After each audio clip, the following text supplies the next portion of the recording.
Demographic environment, global environment, political, economical, social, technological, legal और environmental, जिनमें से अपने मेरे ख्याल से सब हो गए, दो बचे हैं। नहीं, डेमोग्राफिक भी बचा है। डेमोग्राफिक स्टार्ट ही किया था कल से। तो डेमोग्राफिक, टेक्नोलॉजिकल, ये दो तो बचे ही बचे हैं। और जहां तक मैं श्योर हूं, ग्लोबल एनवायरनमेंट तो मतलब होगा ही नहीं, इसमें होगा ही नहीं। कहाँ गया? इंटरनेशनल, ये है ना, देखो, ये सारे एग्जाम्पल्स हैं। मतलब जैसे उसमें भी अपन ने हाईलाइट किया ना, अगर कम पड़े ना मैटर तो ये लिख डालना सारी। पॉलिटिकल एनवायरनमेंट में क्या क्या देखना होता है ये सब, इकोनॉमिक एनवायरनमेंट में सारे इकोनॉमिक्स के वर्ड, इकोनॉमिक सिचुएशन कैसी है, मार्केट कैसा है, ट्रेड साइकिल कैसा है ना, बिजनेस साइकिल चैप्टर था ना अपना, customer, user, driver, interest rate, exchange rate, inflation, unemployment, consumer spending, सब इकोनॉमिक्स के वर्ड डाल देना। समाज में समाज वाले डाल देना। लाइफस्टाइल ट्रेंड्स क्या है, डेमोग्राफिक्स कैसे है, कंज्यूमर का attitude, opinion, brand, company, technology की इमेज, इनसे क्या फर्क पड़ता है, कंज्यूमर के बाइंग पैटर्न्स क्या है, ethnic, religious factors, traditions, social customs, ये सब इसमें डाल देना। टेक्नोलॉजी में ये सब आ जाएगा। तो ये सब एग्जांपल्स है, मैटर कम पड़ता है तो ये डालना ही डालना है। ठीक है, चलो, पेस्टल हो गया, ये हो गया, टेक्नोलॉजिकल बचा है। और हम पढ़ रहे थे कल, इकोनॉमिक के बाद कौन सा है, अच्छा ये भी पढ़ चुके ना, ये भी हो गया, ये भी हो गया। डेमोग्राफिक, छोटा सा ये तुम्हारे तो, असली में ये चैप्टर फाउंडेशन में आता था पहले। मेरे पास इसकी वो रिकॉर्डिंग भी थी। वो मैंने क्या, वो पता नहीं क्या डिलीट डिलीट मार दी होगी, जब कोर्स चेंज हो गया डिलीट मार दिया। नहीं तो अभी वो काम आ जाता, मैं ये पढ़ाता नहीं फिर आपको, फिर मैं देता हूँ वीडियो से। मतलब ये क्योंकि पढ़ाने में मजा नहीं आता, क्या पढ़ा उसमें, वो है, वो डिलीट मार दिए, क्या है अब, लेकिन ये आते तो है ना।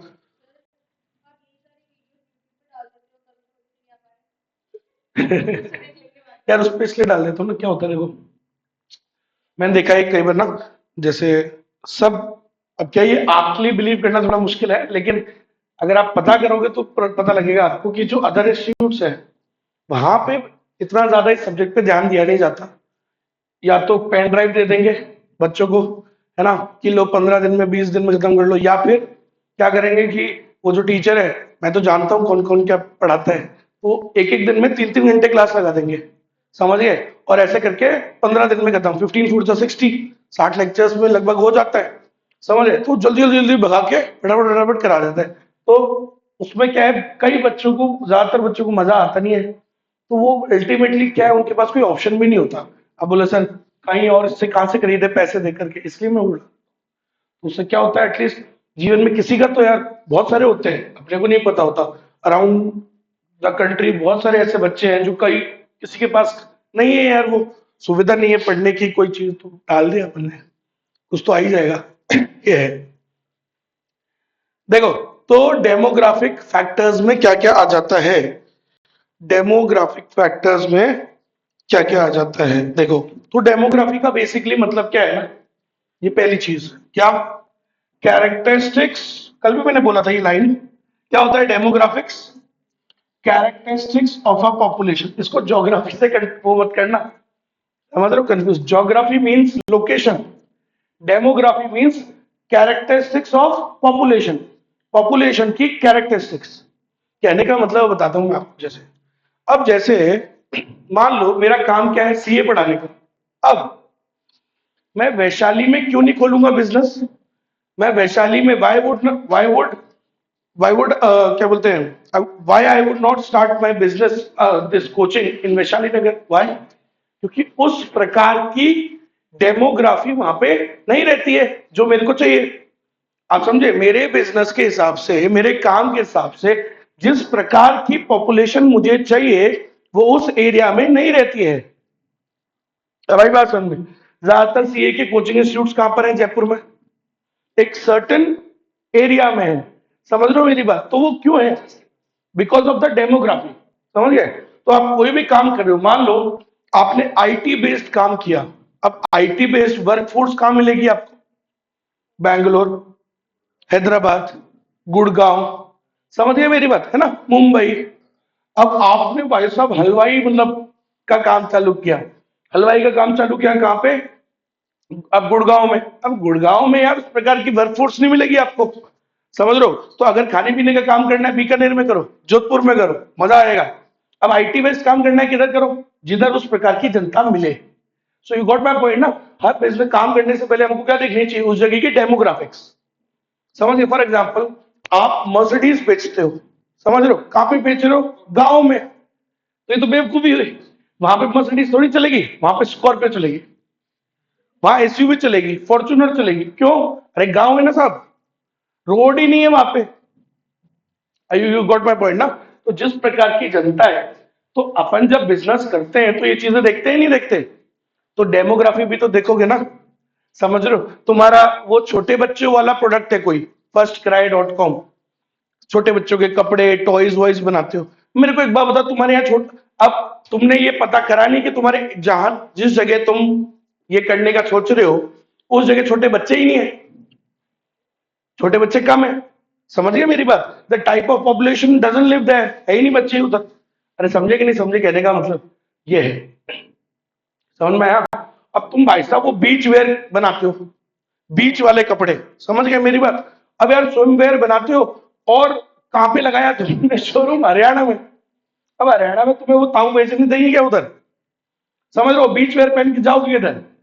वो ये तो देख लो कि उस जगह उस प्रकार की जनता होनी चाहिए, जनता कस्टमर्स होने चाहिए उस प्रकार के।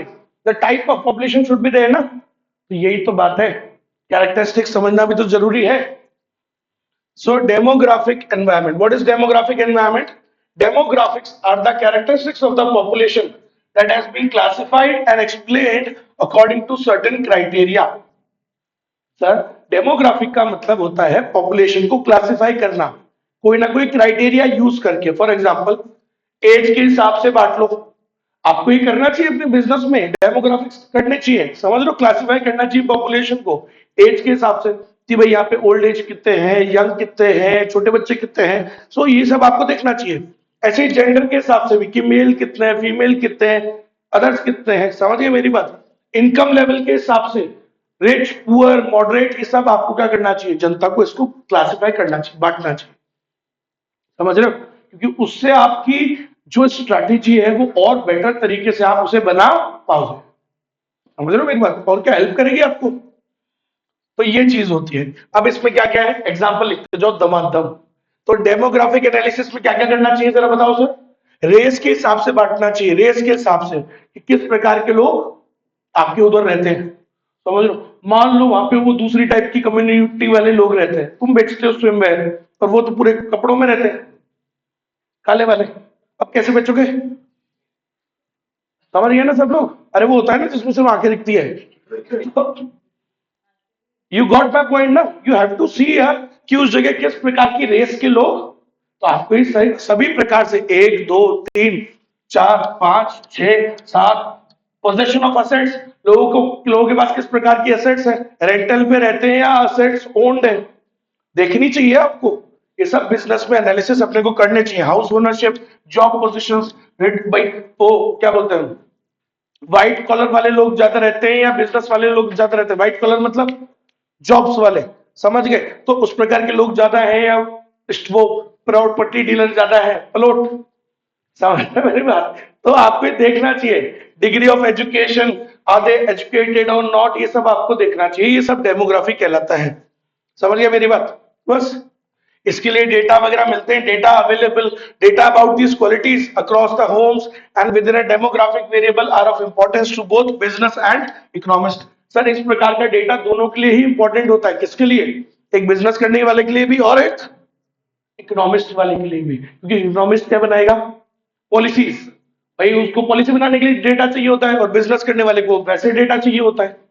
समझिए? ये सब लिखते जाना। इंडिया में आप ये सब पढ़ा हुआ है। इंडिया में ज्यादातर क्या है? यंगर पॉपुलेशन ज्यादा है। चाइना में क्या है? डोकरे ज्यादा है। Multinational companies are interested in India considering the population size. तो आजकल सारी एमएनसीज इंडिया में इंटरेस्टेड है। क्यों? बिकॉज हमारे पॉपुलेशन साइज भी ज्यादा है, एंड कौन सी वाली है? यंगर। आई बात समझ में? सुपर बाइक्स कौन चलाएगा? डोकरे थोड़ी चलाएंगे।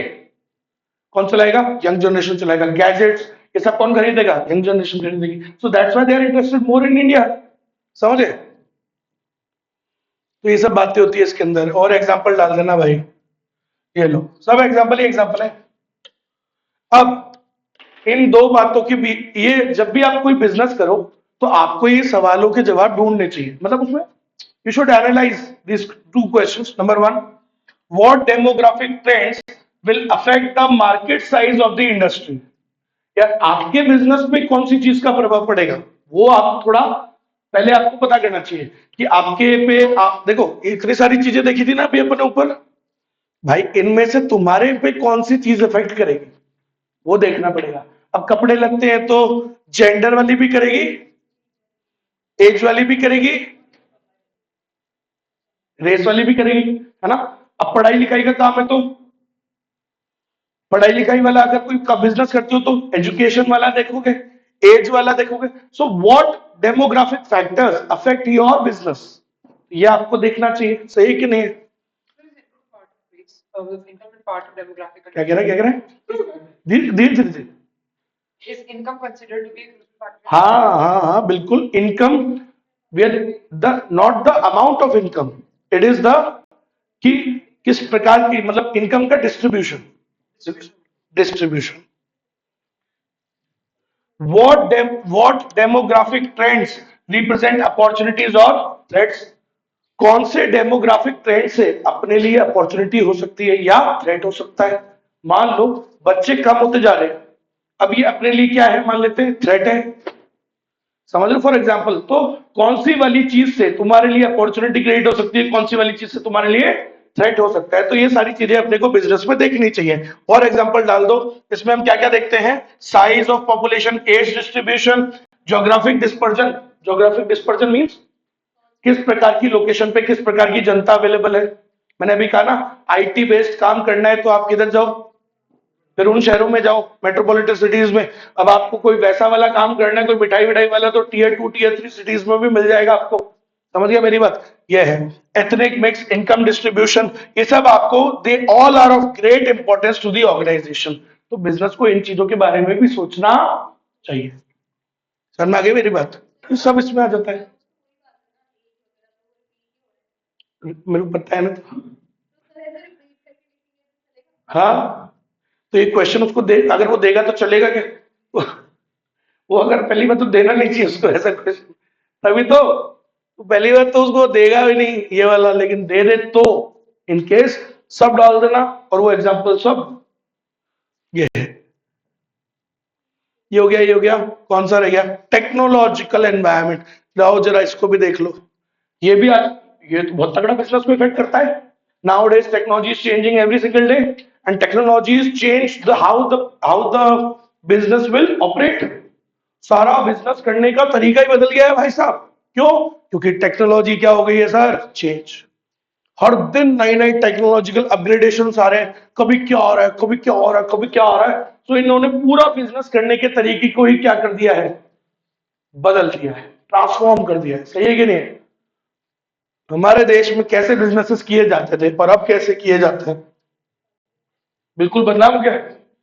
और मे बी अगले साल क्या होगा, उसके अगले साल क्या होगा, ये भी नहीं पता, क्योंकि नई से नई टेक्नोलॉजी क्या होते जा रही है, आते जा रही है, अपग्रेडेशन होते जा रहा है, इनोवेशन होते जा रहा है। So technological changes also affects the, also affects any business. हो सकता है किसी में ज्यादा, किसी में कम। सही है कि नहीं? अब तुम्हारा हलवाई वलवाई वाला बिजनेस है, उसके अंदर भी तो टेक्नोलॉजिकल चीजें हो रही है, नई नई टेक्नोलॉजी का आविष्कार हो रहा है भाई साहब। समझ लो, नई नई चीजें बन रही हैं, तो बहुत सारी चीजें हैं। तो किसी पे कम इफेक्ट होगा, किसी पे ज्यादा होगा, लेकिन होगा, है ना, होगा ना। तो टेक्नोलॉजिकल चीजों का इफेक्ट तो आता ही है सर। लो सब यही पढ़ लो, जो मैंने अभी आपको बोला, इतनी सारी बातें बोल दी, सब इसी में यही है। तो पढ़ के दिखाता हूं आपको। पहला point sir, highly important factor आज के जमाने में जो क्या है, वो क्या है? Technology. Technology is the most important factor today, है ना। And technology has changed the way people communicate with each other, the way people do business. सही बात है।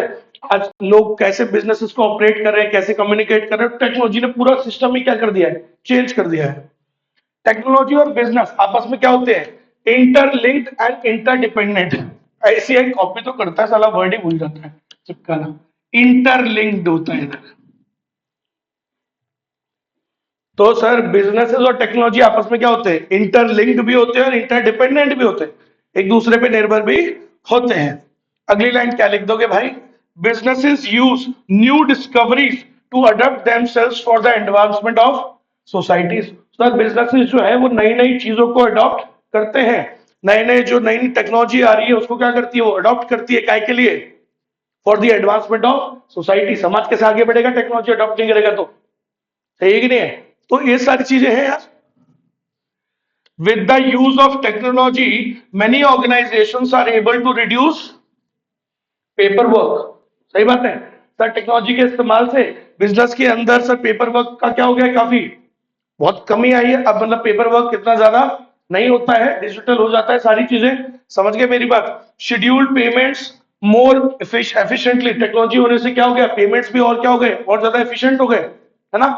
आपको याद रखने की जरूरत नहीं है, आपको खुद वो रिमाइंडर आ जाएगा और इंस्ट्रक्शन पे डाल दो तो अपने आप पेमेंट ऑटो पे भी हो जाएगा। ये टेक्नोलॉजी की वजह से सब चीजें क्या हो गई हैं, बिल्कुल बदल गई हैं, आसान भी हो गई हैं, है ना।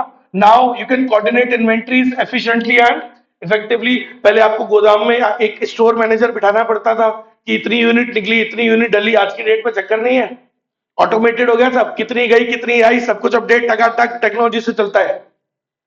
आई बात समझ में। तो ये सब क्या है, टेक्नोलॉजी है ना सर।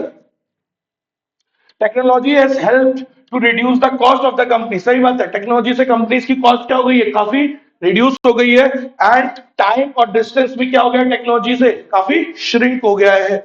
एक जगह से दूसरी जगह फटाफट पहुंच जाते हैं, एक जगह खड़े होकर सारी जगह को मैनेज कर लेते हैं। देख लो आप, सही है कि नहीं है।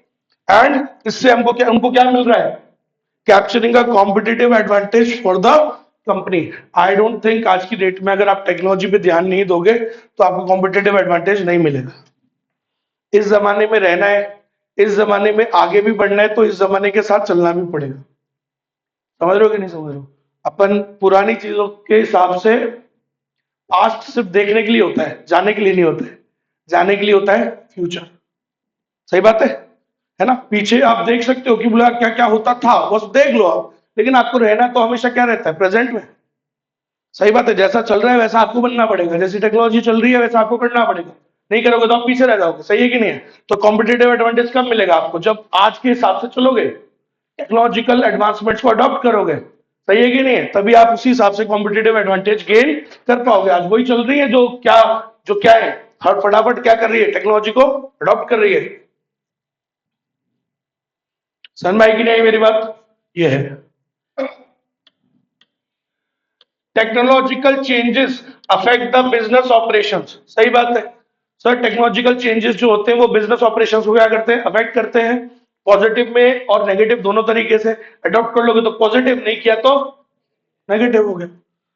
Technology is leading to many new business opportunities as well as making some obsolete. सही बात है, टेक्नोलॉजी के आने से कुछ पुराने बिजनेस ऑब्सोलीट हो जाते हैं और कुछ नए नए बिजनेस आए जा रहे हैं भाई साहब। ऐसा नए नए तरीके के काम दुनिया कर रही है घर पे बैठ के, अपने को पता ही नहीं।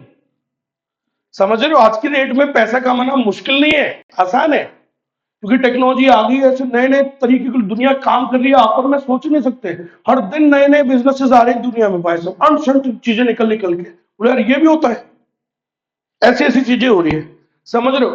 तो ये किसकी वजह से पॉसिबल हो पा रहा है, टेक्नोलॉजी की वजह से। So technology makes some businesses, क्या बोलते हैं, some new opportunities and some it makes some old businesses obsolete. कई बिजनेसेस उसकी वजह से क्या हो गए, ऑब्सोलीट, आउटडेटेड कह सकते हो।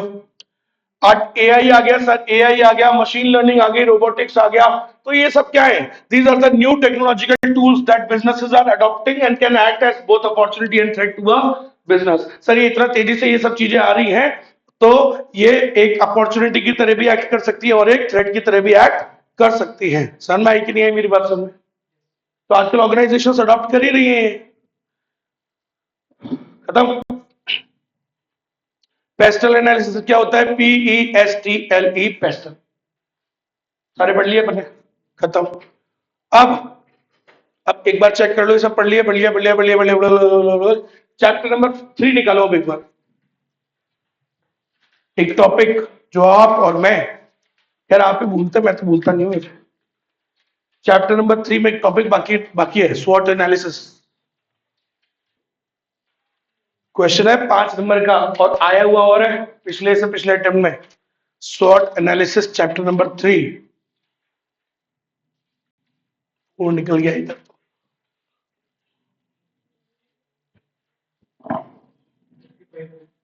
कौन सा 45 45 45 45 45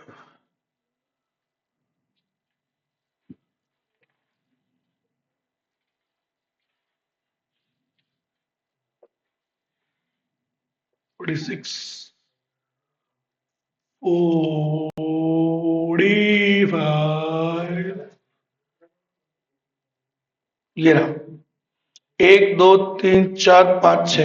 बच्चों को लगता है बोला अरे लिख देंगे तो हम नहीं लिख पाते, समझ में एक ही बात दिमाग में घूमती रहती है, वही घुमा घुमा के लिखते रहते हैं। इजी क्वेश्चन हमेशा परेशान करेगा, हमेशा याद रखो ये, क्योंकि अपने को लगता है कि अपन लिख देंगे, लेकिन अगर अपने को उसके बारे में ज्यादा बातें नहीं पता होती है, 2 3 पता होती है, उसी को घुमा घुमा के लिखते रहते हैं, फिर वो नंबर देता नहीं ICI.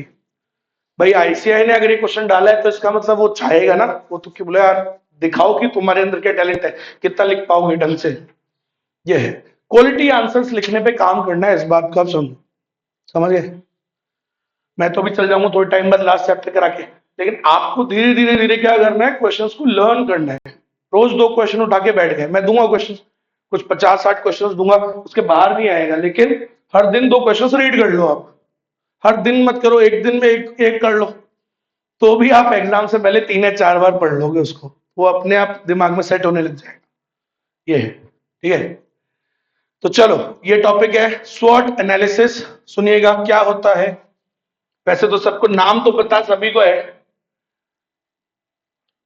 Strength weakness opportunity threat. ये मैंने क्यों रोका हुआ था टॉपिक, क्योंकि इसको समझने के लिए आदमी को दोनों चैप्टर्स पढ़े हुए होने चाहिए। स्ट्रेंथ और वीकनेस के लिए हमने पढ़ा चैप्टर नंबर 2, इसके लिए कौन सा एनालिसिस करना पड़ता है, खुद का internal environment, internal analysis. Opportunity और थ्रेट किससे पता लगता है, एक्सटर्नल एनवायरनमेंट से, वो तो बाहर से आती है ना सर, ठीक है। तो ये इंटरनल और ये एक्सटर्नल। मैंने आपको एक और बात बताई थी, याद करो जब हमने पढ़ा था कि ये सब्जेक्ट क्या है, the subject is all about strategic management. इसका क्या डेफिनेशन होता है सर, सबसे पहले हम क्या करते हैं, कोई भी बिजनेस के अंदर अगर मैं स्ट्रैटेजिक मैनेजमेंट करना है तो स्ट्रैटेजी बनाने से पहले क्या करोगे, उसका गोल्स विजन मिशन सेट करोगे, है ना। So we develop vision mission goals and objectives. फिर उन गोल्स और ऑब्जेक्टिव्स को अचीव करने के लिए हम क्या करते हैं, स्ट्रैटेजी बनाते हैं। लेकिन स्ट्रैटेजी बनाने से पहले हमें क्या करना होता है, पहले क्या करना होता है, खुद का और बाहर सारे एनवायरनमेंट का क्या करना होता है, एनालिसिस। फिर हम उस हिसाब से उसको कंबाइन करती हुई क्या बनाते हैं, एक बढ़िया स्ट्रैटेजी। सही बात है। अरे जो स्ट्रेंथ और वीकनेस की मैचिंग कराए, इनकी हमको क्या करानी होती है, मैचिंग। समझ गए मेरी बात। तो बढ़िया स्ट्रेटेजी कौन सी होती है, सक्सेसफुल स्ट्रेटेजी, जो इनकी बढ़िया जहां मैचिंग हो जाती है। कौन कौन सी ऑर्गेनाइजेशन सक्सेसफुल है आज की डेट में, पता है कौन सी है, जिन्होंने इसकी क्या करा ली, मैचिंग। जिन्होंने आने वाली अपॉर्चुनिटी और थ्रेट्स के साथ खुद की स्ट्रेंथ और वीकनेस को क्या कर लिया, मैच। देख लो आप, वो क्या नाम है अभी, वो धुरंधर पिक्चर हिट हुई, कैसे हिट हुई सर, दोनों का मैच कर गया वो। समझ में आई मेरी बात, कि एनवायरमेंट में जिस प्रकार की अपॉर्चुनिटीज थी, वो उसी प्रकार उसी टाइम पे वैसी ही पिक्चर आ गई। आप समझ गए मेरी बात। और उस पिक्चर के अंदर भी जो डायरेक्टर है, उसने सही प्रकार से अपनी स्ट्रेंथ और वीकनेसेस का स्ट्रेंथ का मैचिंग कराया है, किसके साथ, अपॉर्चुनिटीज के साथ। इसलिए वो पिक्चर सक्सेसफुल रही।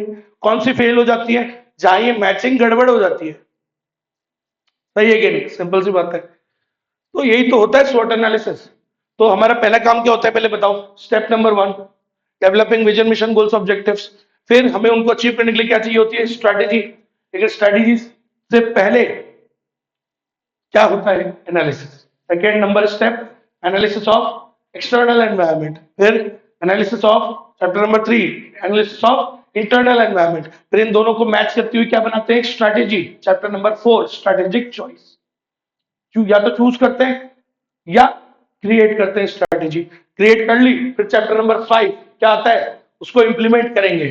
इंप्लीमेंट करने के बाद इवेल्युएट भी करेंगे, कंट्रोल भी करेंगे। ये सब चैप्टर नंबर 5 में होता है। सही है कि नहीं है? तो आज हम कंबाइन कर रहे हैं ना सर, यही तो है topic, combining external analysis with internal analysis, क्योंकि दोनों चैप्टर हो गए। अब देखो इधर, तो इसी को क्या बोलते हैं, स्वॉट एनालिसिस। स्वॉट एनालिसिस, अब सुनना मैं क्यों बोला, कितने पॉइंट है, 1 2 3, 1 2 3 4 5 6 7, मिनिमम 6 होने चाहिए आपके आंसर में। और आया हुआ क्वेश्चन है 5 नंबर में, और आ भी सकता ही है क्योंकि आया हुआ है। समझ गए मेरी बात? तो इसको इजी समझ के छोड़ मत देना, इंपॉर्टेंट है, आया हुआ है। 5 मार्क्स। मैं खुद इसको एक बार अंडर एस्टिमेट कर दिया, अरे तो इस वजह से मैंने कहा इजी है, ये क्या आएगा भाई, डिफिकल्ट चीजें पूछेगा, ये क्या पूछेगा, पूछ लिया यही।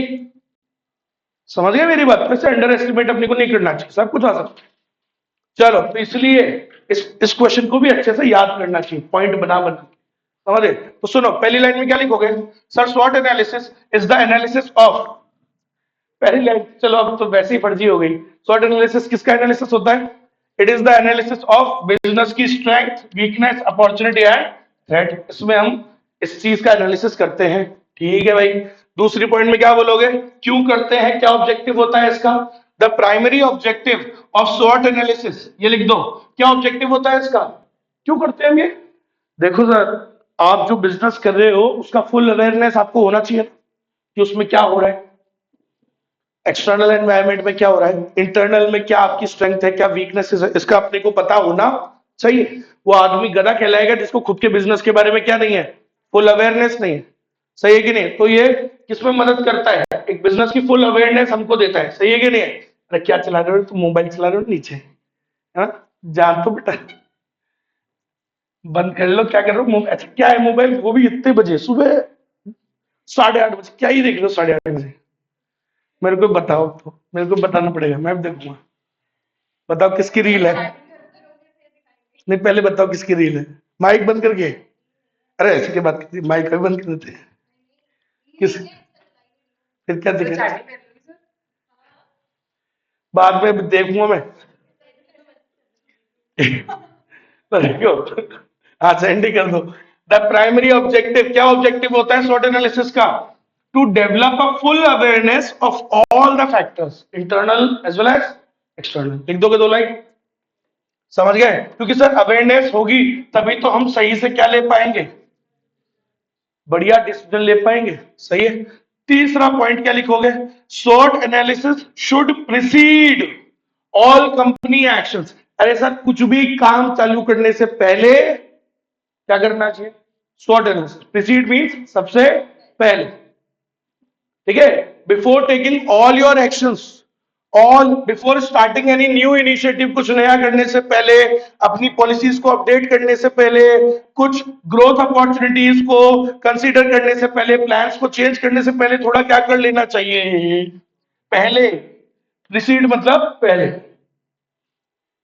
फिर चौथी बात क्या लिखोगे, वन शैल ऑल्सो यूज स्वॉट analysis to discover recommendations and strategies with a focus on leveraging the strength and opportunities to overcome the weakness and threats। अरे इन दोनों को आप अलग अलग कर दो सर, इसलिए भी स्वॉट एनालिसिस करना चाहिए ताकि हम खुद की स्ट्रेंथ का फायदा उठा पाए, स्ट्रेंथ को फायदा उठा पाए, using the opportunities and weaknesses को मिनिमाइज कर पाए, थ्रेट्स को मिनिमाइज कर पाए, थ्रेट्स को न्यूट्रलाइज कर पाए। समझ में आई मेरी बात? तो ये सब भी लिख देना। वो बोलते ना, using our strength we should capitalize on opportunities and by minimizing the weaknesses we should neutralize the threats. खुद की वीकनेसेस को मिनिमाइज कर लोगे तो थ्रेट्स अपने आप ही क्या हो जाएंगे, न्यूट्रलाइज, तुम्हारे को उखाड़ नहीं पाएंगे वो। ठीक है नहीं, तुम पहले ही खुद की वीकनेसेस को क्या कर लिए, मिनिमाइज। नेक्स्ट, स्वॉट analysis since its inception, hello hello hello, आवाज नहीं आ रही, हेलो, खत्म हो गया इसका मामला।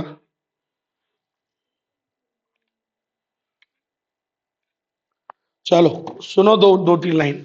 हाँ, SWOT analysis since its inception has become a key tool for the business growth, helping to assess current operations and identify both strengths and areas needed for improvement. Sir जब से ये एनालिसिस आया है, ये काफी एक इंपॉर्टेंट टूल है, हर business में काम आता है। ये भी लिख सकते हो, परवासिव होता है, सब लोग इसको यूज कर सकते हैं, whether big organization small organization सभी लोग इसको यूज कर सकते हैं। ठीक है, and it is a very important key tool. ये काय में मदद करता है, अपने करंट ऑपरेशंस का असेसमेंट करने में मदद करता है। It helps in identifying both strength, अपनी स्ट्रेंथ को आइडेंटिफाई करने में, and to find out the areas needed for improvement. इसको करने से हमें यह भी पता लग जाता है कि हमें किस एरिया में इंप्रूवमेंट करना चाहिए। सेकंड लास्ट पॉइंट क्या कह रहा है, the benefit of this analysis, क्या फायदा होता है इसका? It identifies the complex issues. देखो सर, कई बार ना इश्यूज हमारे अंदर ही होते हैं, लेकिन अगर हम स्वॉट एनालिसिस ही नहीं करेंगे तो कभी पता ही नहीं लगेगा। कई बार इश्यूज हमारे अंदर होते हैं, कभी कभार इश्यूज एक्सटर्नल एनवायरनमेंट में होते हैं, बट जब हम एनालिसिस करेंगे तभी तो पता लगेगा ना कि इश्यूज हमारे अंदर है या एनवायरनमेंट में, नहीं तो हम वहम में रहेंगे। सही है कि नहीं है? सो इसीलिए क्या करना चाहिए, स्वॉट एनालिसिस करना चाहिए, क्योंकि इसका क्या बेनिफिट होता है? The benefit of this analysis is that it identifies the complex issues. सही बात है, and puts them into a simple framework. तो कॉम्प्लेक्स इश्यूज, मेन बात तो इतनी सी है कि कॉम्प्लेक्स इश्यूज को आइडेंटिफाई करने में मदद करता है। क्लियर है? और लास्ट पॉइंट क्या है? लास्ट पॉइंट अलग पॉइंट है, वो इसका एक क्या है, क्रिटिक है। क्रिटिक मतलब बुराई। सर कई लोग इसकी बुराई भी करते हैं, इसकी क्यों बुराई होती है भाई? देखो, अ मेजर क्रिटिक ऑफ स्वॉट analysis is that its general lack of evaluation in a competitive context. देखो सर, ये जो एनालिसिस है ना, ये हम जो भी कर रहे हैं खुद ही का कर रहे हैं, इसमें कॉम्पिटिटिव कॉन्टेक्स्ट में नहीं हो रहा है। मतलब हम स्ट्रेंथ देख रहे हैं खुद की, दूसरे से इसके इसमें कंपैरिजन नहीं हो रहा है। समझ गए मेरी बात? तो मान लो मैं खुद की स्ट्रेंथ देख रहा हूं, खुद की वीकनेस देख रहा हूं, लेकिन वो खुद के ही उसमें देख रहा हूं, खुद ही के क्या बोलते हैं कॉन्टेक्स्ट में, दूसरों से कंपेयर करके वो नहीं पता लग रही वो। समझ गए? मेरी स्ट्रेंथ तो बहुत है, अबे लेकिन दूसरों की तुमसे भी ज्यादा है, अब ये पता नहीं लग रहा ना इधर। सो यहाँ पे ये जो इवैल्यूएशन हो रहा है, ये सिर्फ अपने ही कॉन्टेक्स्ट में हो रहा है, not in a competitive context. तो ये इसका ही क्या है, थोड़ा डिसएडवांटेज या क्रिटिक कह सकते हो आप। समझ गए? That it lacks evaluation in अ, अरे इन अ कॉम्पिटिटिव कॉन्टेक्स्ट। समझ में आ गई क्या मेरी बात? Isn't competition a crucial part of threats facing the organization? So hence it is actually included in the SWOT analysis. कहाँ इंक्लूडेड है? Threats, the primary threats to मतलब organization are competitors. मतलब नहीं, जैसे क्या हो रहा है, एक दो पॉइंट्स पे तो हम उसको इवेल्युएट कर रहे हैं। ऐसे तो आप अगर आप बोलोगे तो ऐसे तो वहां पे भी तो आ गया, वो कॉमिक्स में भी तो आ जाता है, कस्ट कॉम्पिटिटर आ जाता है, लेकिन आप हर चीज में वो नहीं हो पा रहा, उसका उसका कॉन्टेक्स्ट जो है एक दो जगह तो हो रहा है, वैसे हर चीज में उसका कॉन्टेक्स्ट नहीं इवेल्युएट हो रहा। समझ गए? अपन हर चीज में खुद का देख रहे हैं, तो खुद का भी जो आप देख रहे हो उसको भी आपके दूसरे से क्या करो, कंपेयर। मान ली तेरी कोई स्ट्रेंथ है, तू ये देख रहा है कि हाँ मेरे में तो है, लेकिन वो तेरी जो स्ट्रेंथ है वो दूसरों से भी तो मैच कर ले, क्या पता उनकी वही चीज उस तेरे से भी ज्यादा हो।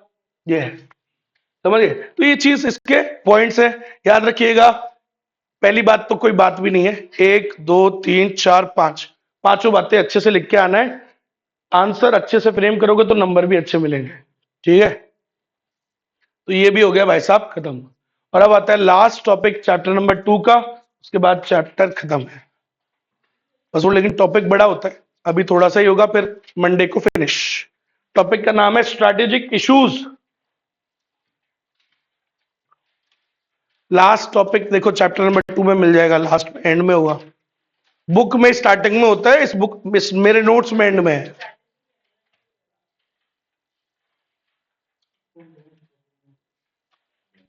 ये रहा स्ट्रैटेजिक एनालिसिस।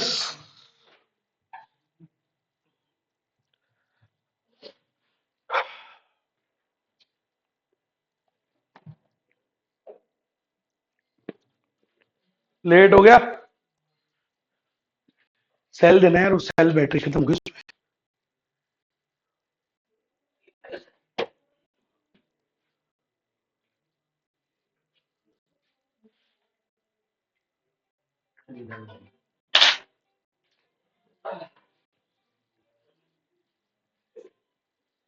आजा अंदर आजा।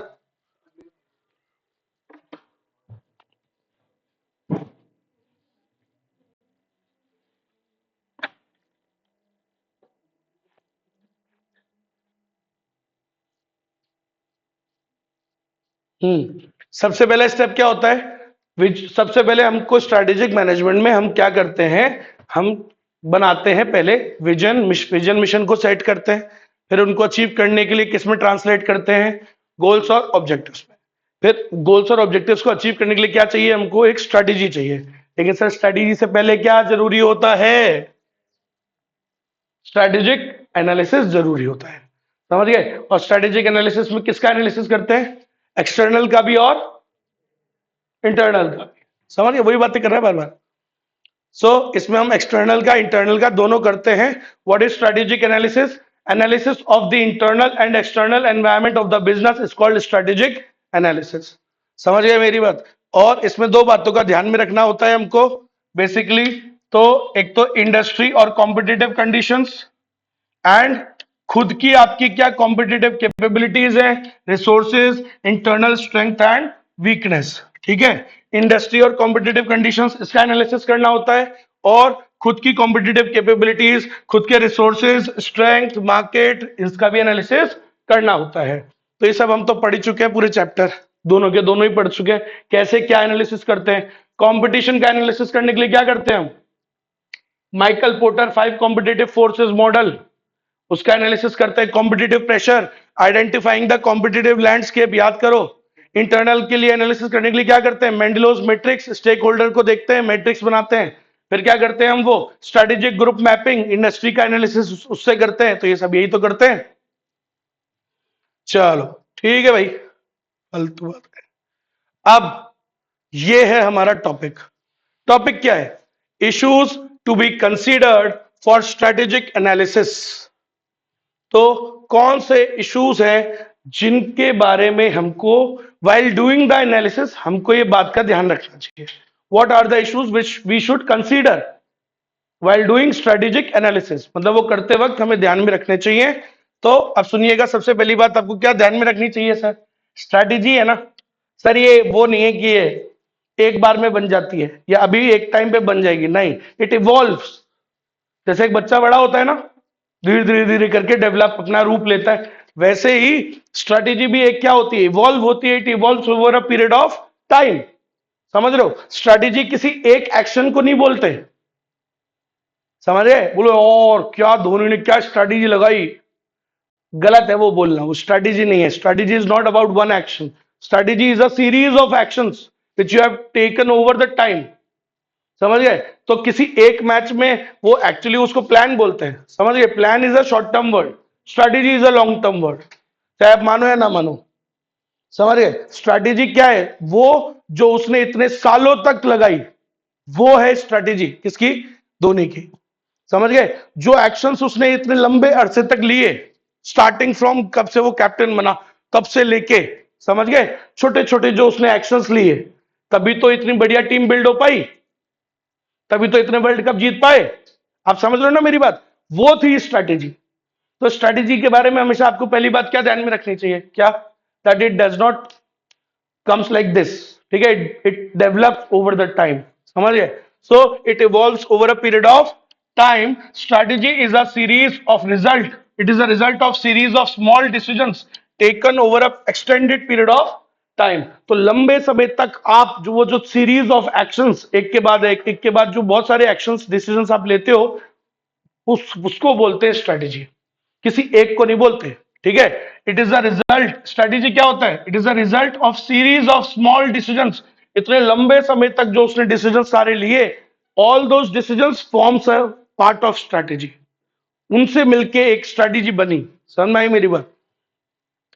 एक और बात क्या है याद में हमेशा रखना, that strategy evolves from experience. सही है कि नहीं? एक बढ़िया स्ट्रेटेजी किससे इवॉल्व होती है? एक्सपीरियंस से इवॉल्व होती है। And strategy needs constant review. Strategy कोई परफेक्ट थोड़ी होती है, किसी की भी परफेक्ट नहीं होती। वो जब बना लो ना आप, उसको क्या करते रहो? हमेशा कांस्टेंट रिव्यू करते रहना चाहिए कि क्या वो सही काम कर रही है या नहीं कर रही है। समझ रहे हो ना मेरी बात? ऐसा नहीं कि भाई एक बार बन गए और ब्लाइंडली बस बस फॉलो करने लग जाओ, ऐसे नहीं. It needs constant review and revision as the results start showing up. तो हमेशा ये बातों का ध्यान रखना. ये तो एक ही बात बताई मैंने अभी. 3 इश्यूज के बारे में हम पढ़ेंगे कि स्ट्रैटेजी बनाते वक्त, स्ट्रैटेजिक एनालिसिस करते वक्त आपको 3 बातों का ध्यान में रखना चाहिए. नंबर 1 क्या याद रखनी चाहिए कि स्ट्रैटेजी कोई ऐसे 1 मिनट में नहीं बन जाती. It is developed over a period of time. समझ में आ गई? It is about the series of small decisions which you take over a prolonged time. लंबे समय तक जो आप वो छोटे जो फैसले हैं वो सब मिला के क्या बनती है, एक स्ट्रैटेजी बनती है. और स्ट्रैटेजी बनाने किससे बढ़िया, किससे आती है स्ट्रैटेजी? इवॉल्व किससे होती है? बढ़िया एक्सपीरियंस से. एंड इट उसको किसकी जरूरत होती है स्ट्रैटेजी को? It needs constant review and revision. उसको लगातार क्या करते रहना चाहिए? रिव्यू और रिवीजन करते रहना चाहिए जैसे रिजल्ट आने लग जाए. समझ में आ गई मेरी बात? दूसरी और आखिरी बात, क्योंकि तीसरी आप कर नहीं पाओगे समझ गए? उसके लिए समय चाहिए. और दूसरी बात इसलिए समझा जाता हूं, मैंने अभी आपको क्या बोला था, बढ़िया स्ट्रैटेजी कौन सी होती है? जिसमें मैचिंग हो जाए. किस चीज की? आप जो स्ट्रेंथ और वीकनेस आपने अंदर है ऑर्गेनाइजेशन में, it should be matched with opportunities and threats. Sir लेकिन वो मैचिंग कैसे होनी चाहिए? परफेक्ट क्या? एकदम परफेक्ट कभी कुछ नहीं होता. परफेक्ट सिर्फ माँ बाप हो सकते हैं, वो भी हो नहीं सकते क्योंकि वो हो नहीं सकते परफेक्ट, लेकिन हम उनको बोलते कि वो परफेक्ट, क्योंकि वो हम उनमें बुराई कभी ढूंढते ही नहीं. आप कभी अपने माँ बाप में बुराई नहीं ढूंढते. इसके अलावा दुनिया में आप हर चीज में बुराई ढूंढ लोगे. आप बोलो जिसमें निकालनी है, मैं भी निकाल के दिखाऊं. हाँ, ऐश्वर्या राय में बुराई निकालनी है, निकाल दूंगा. बुराई निकालना क्या है? दुनिया का काम है, 2 मिनट में निकाल देंगे, क्या दिक्कत है? बस कहानी निकालते हम कभी वहां निकालते ही नहीं है. निकलने को तो उधर भी निकल जाए. समझ गए मेरी बात? तो इसलिए मैं बोलता हूं दुनिया में nothing is perfect. Perfect competition होता है कभी लिखा था ना फाउंडेशन में, एक लाइन लिखी है लास्ट में, perfect competition is a myth. मैं तो तभी आपको समझा दिया था कि परफेक्ट दुनिया में कुछ भी नहीं होता है. तो परफेक्ट मैचिंग भी नेवर एग्जिस्ट. परफेक्ट कुछ नहीं होता है. समझ गए? आपको बस रिजल्ट्स परफेक्ट देते बोले और सर देखो और क्या बच्चा रूट हो गई और. बट जब वो बनाई गई थी it was not a perfect plan ना. चालू करना पड़ता है कहीं ना कहीं से, और उसको क्या करते रहो, स्ट्रैटेजी बनानी पड़ती है, लेकिन स्ट्रैटेजी कभी परफेक्टली बनती नहीं है. समझ रहे हो? उसको बार बार क्या करते रहना पड़ता है. ये बोला ना मैंने आपको, इट नीड्स कांस्टेंट रिव्यू. समझ में आ गई मेरी बात? तो वैसे ही हमेशा याद रखो, इन स्ट्रैटेजिक एनालिसिस हमेशा अपने को क्या ध्यान में रखना चाहिए, that we need to do matching. हमको क्या करानी है? मैचिंग करवानी होती है. किसकी? बढ़िया स्ट्रैटेजी कौन सी होती है? जहां हम मैचिंग कराएंगे. किसकी? Sir we have to match the internal environment strength and weakness with the opportunities and threats occurring in the external environment. But always remember that don't waste your time in finding the perfect balance, because perfect balance doesn't exist. Always try to find a workable balance. समझ रहे हो मेरी बात? तो ये बात समझते समझते इंसान को बहुत उम्र निकल जाती है, बाद में समझ में आता है कि परफेक्शन कुछ नहीं होता है. समझ में आ रही है मेरी बात? कई लोग होते हैं लड़की ढूंढते ढूंढते मतलब शादी के लिए, बोले यार इसमें ये कमी है, इसमें ये कमी है, एक यू गॉट माय पॉइंट ना, एक कई बार क्या हो जाती है, एज ज्यादा हो जाती है, बाद में उसको समझ में आता है बोले यार परफेक्शन होता ही नहीं. आपको कहीं ना कहीं तो यू हैव टू, समझ रहे हो, वर्केबल प्लान, वर्केबल बैलेंस ढूंढने की कोशिश करनी चाहिए. परफेक्ट बैलेंस नहीं, क्योंकि परफेक्ट बैलेंस ढूंढने में आप समय व्यतीत कर दोगे, बहुत ज्यादा निकल जाएगा, सामने से अपॉर्चुनिटी निकल जाएगी, आप परफेक्शन ढूंढते रहोगे. समझ रहे हो ना मेरी बात? क्योंकि परफेक्शन होता ही नहीं है. Somewhere and somewhere you have to start, और उस स्ट्रेटेजी पे काम करना पड़ेगा, कांस्टेंट रिव्यू करना पड़ेगा. कभी भी परफेक्ट मैच कभी होता ही नहीं है. ठीक है? So always there should be a dash, there should be a workable match, not perfect match. Clear है? सो दोनों के बीच में क्या होना चाहिए? वर्केबल मैच होना चाहिए between your internal potential, strength, weakness and the external environment, opportunities. इनके बीच में आपको मैचिंग करानी है, but not perfect. We will try to find a workable match. आई कि नहीं आई बात समझ में? कमी निकालनी हो तो मैं तो धुरंधर में भी निकाल दूंगा. कमी निकालना पॉसिबल है, परफेक्ट कुछ होता ही नहीं है। लोग तो भगवान में कमी निकाल देते हैं, बोले यार राम जी बोला ठीक से, बोले और क्या, हाँ उनके एक्शन प्लान में भी कई लोग कमियां निकाल देते, बोले यार उसकी क्या जरूरत थी। बोला मान लो सीता जी को अगर उस दिन वो क्या बोलते हैं, उनको क्या इच्छा हुई थी ना खाने की वो कुछ, ठीक है, तो बोला जंगल में जाने की क्या जरूरत थी, मना भी तो कर सकते थे। अरे बहुत सारी चीजें होती है, कमी निकालने को तो भगवान में निकाल देते लोग कभी। तो यही तो है कि परफेक्ट चीज कुछ होती नहीं है, तो परफेक्ट स्ट्रैटेजी भी नहीं होती है। परफेक्ट स्ट्रैटेजी कौन सी होती है, जहां पे जो मैच बैठ जाए, मैच कैसा, वर्केबल, वो होती है बढ़िया स्ट्रैटेजी। सो लिखा हुआ होगा, देखो आप पढ़ लो इसको, the process of strategy formulation is described as matching the internal potential with the external environment opportunities. समझ गए। सो इसमें क्या क्रिएट करना होता है, बैलेंस हमको, and that balance should be workable balance, not किसके बीच का balance, internal potential and the external environment opportunities के बीच में बैलेंस करना होता है। लास्ट लाइन पढ़ लेना यार, बैलेंस ढूंढना चाहिए फिर वही बात, ठीक है। चलो अब ये जो लास्ट पॉइंट है, परसों, और टाइम लगेगा, काफी चीजें इसके अंदर, छोटा मोटा नहीं है। चलो खत्म है, अब मंडे को आते ही आधे घंटे में खत्म हो जाएगा, फिर आखिरी चैप्टर शुरुआत करेंगे उसकी हम।